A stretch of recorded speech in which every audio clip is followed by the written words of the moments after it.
Kahapon ho kasi, inumpisahan ho natin yung mga pang-aabuso ho ng nasa kapangyarihan na yung iba naman, lalo-lalo na ngayong eleksyon. Ngayong panahon na to, na lumalabas sa mga issue na to dahil napapanahon mga boss. Ba't ho natin pinag-uusapan? Hindi sa basta na lang ito'y binibigay ho namin sa inyo na parang balita ang dating. Pero analyze this. Kahit sino naman ho, kung titingnan ho natin, Philippine National Police. Hindi ho lokal. Binabahagi ho yung sinasabing ito'y pangangasiwa, supervisory, part of that, nasa lokal na pamahalaan. Pero ang Philippine National Police, state police ho yan. Ibig sabihin, may kapangyarihan ang Philippine National Police at yung pagdating doon sa sinasabing mga guidelines or anumang mga bagay na nauukol ho sa pangangasiwa na rin, nandyan na rin ho yung Philippine National Police Commission or NAPOLCOM sa ilalim ho ng DILG. Ako naniniwala, nag-iwan din ho ng masamang panlasa sa dila ho ng ilang mga mamamayan ho natin.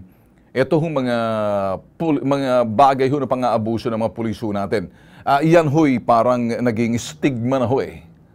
Nagkaroon ho ng lamat, pero lahat naman ho pwede ho magbago at bigyan ho natin ng pagbabago. Ang problema lang ho kasi, lahat ho dapat magbago. Hindi lang ho pulis, pagkos, pati ho mga nasa lokal na pamahalaan, gobernador, congressman, mayor, na kung minsan sila hong pang-aabos, sila hong hari sa mga lugar ho nila. Hindi ho ba kahapon nasabi lang ho natin na kung minsan ito ho yung mga trainee na mga, eto naman ho kasi, sila ho yung mga hina-hire ho nila, kinukuha ho mga serbisyo nitong mga iskalawag naman ng mga pulis na tinanggal, kumbaga tiniwalag sa hanay ho ng Philippine National Police or sa hanay ho ng hukbong sandatahan na sinanay ho ng ating pamahalaan sa pamamagitan ho ng training pagdating ho sa mga operational, tactical operations ng mga law enforcers at ng mga militar at yung kanilang galing dahil sila may problema sa loob ng sinasabing organisasyon, pinondohan mo yan, sinanay mo yan,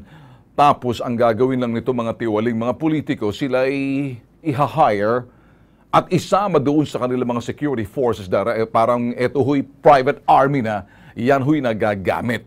Kaya naman ang ibang mga lokal na pamahalaan natin, mga mayors, notorious ho, kongresista, gobernador, sila huy kumukuha ng mga serbisyo ng mga tiniwalag na mga militar at pulis sa hanay din ho ng NPA, kaya sila ay kinakatakutan dahil parang lantaran ho sinasabi, umayos ka, kapag hindi ka umayos, liligpitin ka namin, potok sa buho ka, kahit kayo nasa pulis, or kahit sino, kakaya ka namin banggain. Dahil sa ako'y bilang gobernador, mayor, sa lugar na to, congressman, kaya kitang patalsikin o kaya kitang...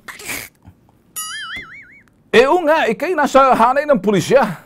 Oo nga, ikay nasa hanay ng militar, maliban na lamang kung ikay si Superman, si Iron Man, o si Batman, na kaya mong lumaban ng sabay. Sa sili lang ho, sa totoong mundo, mahirap ho kalabanin.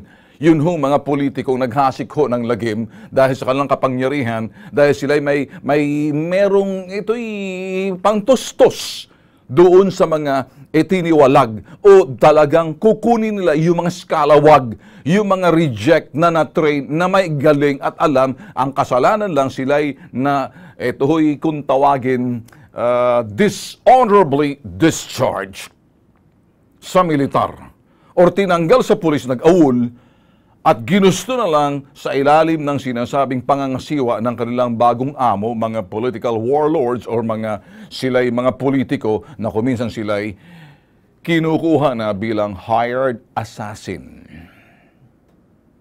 Yun ho mga bagay na nababasa nyo ho sa balita. Kaya ano hong inumpisahan ho natin. Lakas loob ho nitong mga politiko na kaya dapat importante, kamay na bakal din sa kasalukuyang administrasyon at sa mga susunod na administrasyon. Kung sino man ang uupo mga presidente, dapat ganitong pamantayan.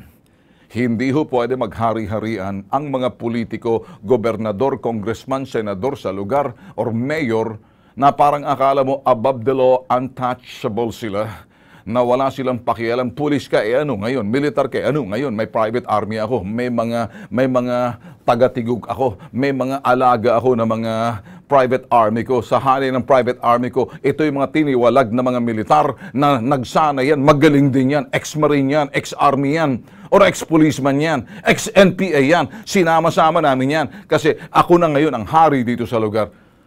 Ito ho ang realidad, aktualidad na nangyayari na dapat malaman, makita ho ng gobyerno dahil eto na, eleksyon na. At makita ng kasalukuyang administrasyon, kinakailang agresibo na ho yung ating mga pulis.